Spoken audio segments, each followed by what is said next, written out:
Fans, it's a little Rand Man coming at you with another blog with ATL Boxing Talk.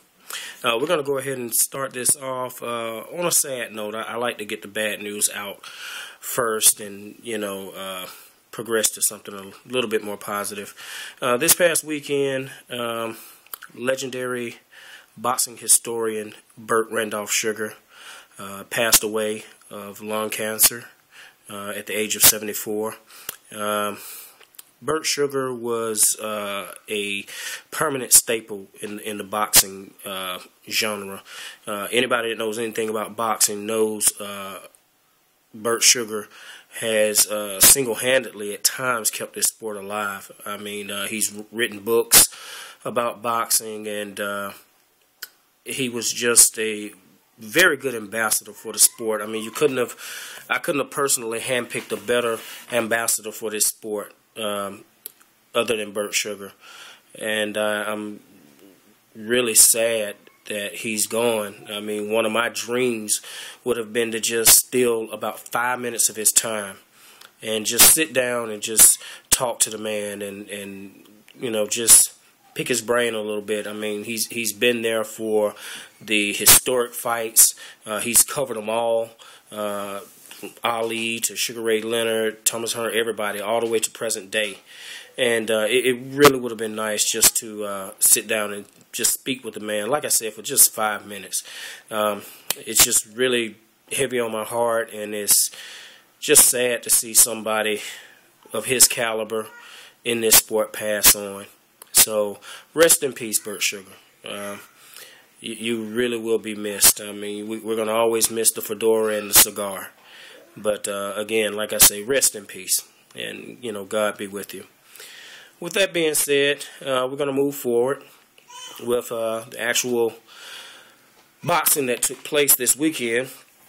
And we had some really good fights, interesting fights. Juda actually stepped back into the ring against undefeated Vernon Paris. And Vernon Paris was he was actually one of those fighters that was going to be, I guess later on down the road, a big hit. I don't know exactly which networks were taunting him and looking to get him on his network, whether it was HBO or Showtime, but he was one of those fighters that was going to eventually be on one of those networks. Well, he stepped into the ring with Juda, and a funny thing happened. The Juda that we all loved in the beginning of his career is the guy that showed up Saturday night. And unfortunately for Vernon Paris, he didn't even have an answer. It was just a one-sided beating. Juda's footwork, hand speed, everything was there. I mean, he was firing on all 8 cylinders, and it ended up producing a 9th round knockout, a pretty distinctive and impressive knockout as a matter of fact. I don't know where Vernon Paris goes from here because the knockout was such a devastating one to me. And, with him being an undefeated fighter, there's going to be some rebuilding to do on that end. But again, just like I can't remember what movie this is I'm thinking of, but there was a movie where the guy said, "Why don't you just die?" And that's basically where we're at with Juda. Juda's back.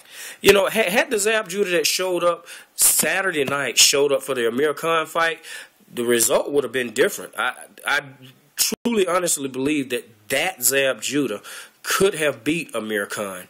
So, he's back in the 140-pound weight division, and he may make some noise. We all know how he is when he gets into big fights. I personally just think he checks out because I don't know if the moment is just too big for him.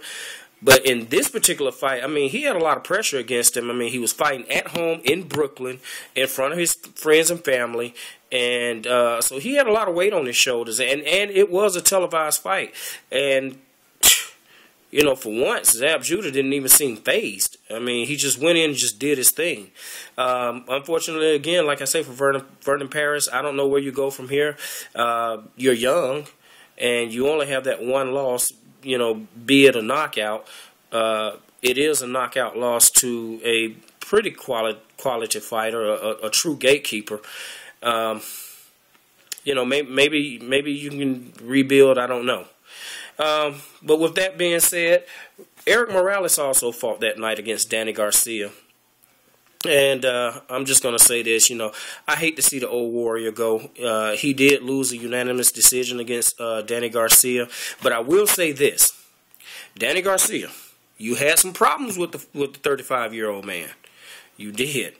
And, I wouldn't get too happy too quick, because Eric Morales beat Danny Garcia to the punch a lot in that fight, and there were times where Danny Garcia was hurt.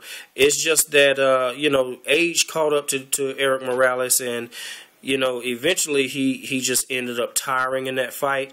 And Danny Garcia, with his youth and agility, he was able to capitalize on that, and he was able to put Eric Morales down. I think it was in the 9th round. He dropped him, and he was able to go ahead and win a unanimous decision against Eric Morales. But we all know that Eric Morales is a Hall of Fame fighter. There's no doubt about that he's going to the Hall of Fame. Danny Garcia, the jury's still out with him. We'll see how his career goes from this point on. I'm just going to leave it at that. But all in all, though, it was a good fight. For a 35-year-old Eric Morales to get in there and do what he did Saturday night, I was actually impressed.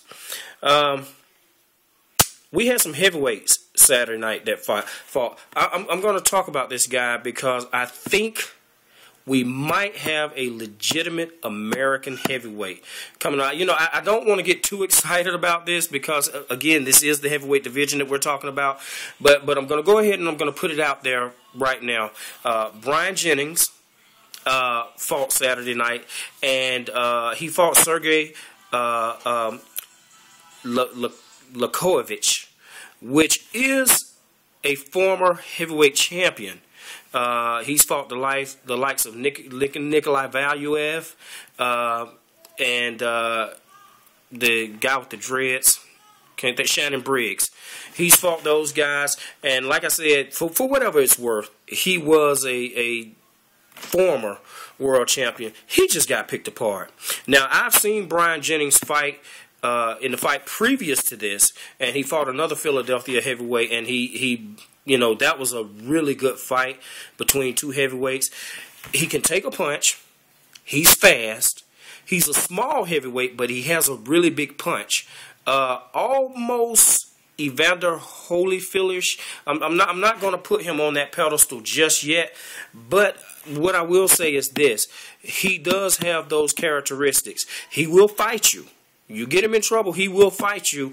And usually when he fights you, the opponent is the one that comes up on the losing end. So, I want to throw that name out there for people to be on the lookout for him. Brian Jennings. He's out of Philadelphia. Good heavyweight. I think this guy is really going to be a good heavyweight. He fought on the undercard of the Juda fight. Him and Thomas Adamek, they both won. I think that Thomas Adamek will probably look for a fight against Jennings, and that's going to be a good fight. Adamek won by unanimous decision, and Brian Jennings actually won by 9th round KO. So that could be a possible good heavyweight fight further on down the pipe. I hope that does happen. I would like to see that fight. And, I look forward to that just because they're heavyweights. Another fight that happened Saturday night that I have to talk about was James Kirkland against Carlos Molina. And what all I have to say about this, it ended in a disqualification because Molina's cornerman jumped in the ring. Molina was hurt. Now, I will say that James Kirkland did hurt him in the final round, and it was a legitimate knockdown. Once they ran the tape back and showed it was a legitimate knockdown that Molina was hit with. But let me say this. James Kirkland was getting his behind handed to him. I mean, Molina was all over the place. He smothered all of James Kirkland's shot. James Kirkland really couldn't get a shot off all night. And you could tell that he was really affected by it. He was frustrated in that fight.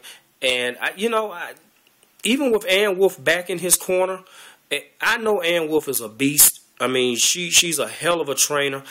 I just don't know what it is with James Kirkland. James Kirkland gets himself in these fights where he overthinks it, and he ends up having to work 10 times harder than he would have to. He needs to take a little bit of that muscle mass off.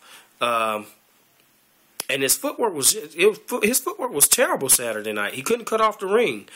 I don't know, man. I don't know. James Kirkland, I really had high hopes for him early in his career, but as the competition gets stiffer, I don't know, man. He's just not living up to the hype. One thing I do know for sure is this: they really do need to do a rematch. I think Carlos Molina is deserving of a rematch, and I think that James Kirkland, if he's a real man about his, he'll give Carlos Molina a rematch. If that same thing happens Saturday night, that could be another loss on James Kirkland's record. I mean, Carlos Molina was really giving him the business. One little sidebar: Eureka's Gamboa, step up, step up. I don't know what's going on with you, not wanting to, you know what, I'm going to leave that as it is, because I don't know what's going on with Eureka's, but you know what, you need to step up, dude, and stop dodging fights. You're too good of a talent to be dodging anybody, because I think anybody in your division, you can beat them. I just think that you let certain fighters get in your head, and that's sad. I mean, that really shouldn't be happening. But again, with all that being said, again, rest in peace, Bert Randolph Sugar. This is Lil Ram Man. This has been ATL Boxing Talk, and I'll get back with you all next week. Have a good one.